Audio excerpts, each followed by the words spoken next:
My husband cheated on me with our 19-year-old babysitter, and when I caught them he claimed it was just a mistake because she reminded him of me when we first met, except I have proof he planned the affair for months and manipulated her into believing he loved her.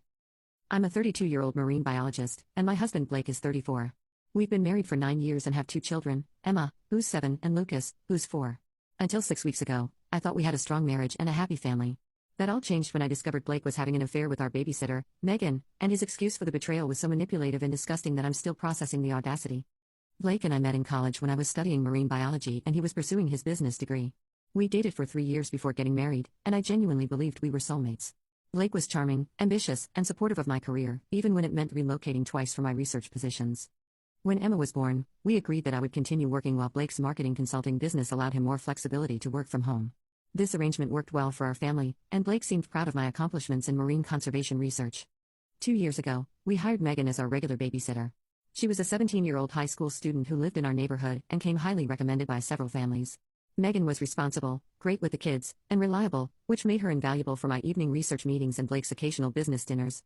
Megan was also undeniably pretty in a young, fresh-faced way that reminded me of myself at that age. She had long blonde hair, bright blue eyes, and the kind of natural beauty that didn't require makeup to be striking. The kids adored her, and she seemed to genuinely enjoy spending time with our family. Over the past 2 years, Megan became like a part of our family. She'd often stay for dinner when we came home late, help with homework, and even joined us for some weekend outings when we needed extra hands with the children. Blake and I both considered her trustworthy and mature beyond her years. What I didn't realize was that Blake had been grooming Megan for months, slowly building an inappropriate relationship under the guise of being a caring father figure and mentor. The first sign that something was wrong came about 4 months ago when I noticed Blake paying unusual attention to Megan's college plans and personal life. He'd ask detailed questions about her applications, offer to help with essays, and give advice about choosing a major. At the time, I thought he was being supportive and fatherly. Blake also started commenting on Megan's appearance more frequently, though his remarks seemed innocent enough. He'd say things like Megan looks so grown up today or that color really suits her. When I mentioned that his comments seemed inappropriate, he dismissed my concerns and said he was just being nice to someone who was practically family. Around the same time, Blake began working from home more often on days when Megan was babysitting. He claimed he wanted to be available in case the kids needed anything, but I noticed he'd often emerge from his office to chat with Megan while the children were playing or watching television. 3 months ago, Blake suggested that we increase Megan's hours and have her help with household tasks beyond childcare.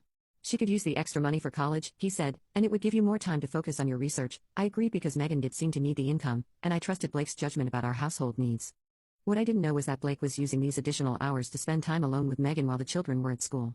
He'd ask her to come early to help with laundry or cleaning, then spend the time talking with her, learning about her personal life, and gradually crossing boundaries. The manipulation was subtle but systematic. Blake positioned himself as someone who understood Megan better than her own parents, who believed in her potential more than anyone else, and who could offer guidance and support for her future. He made her feel special.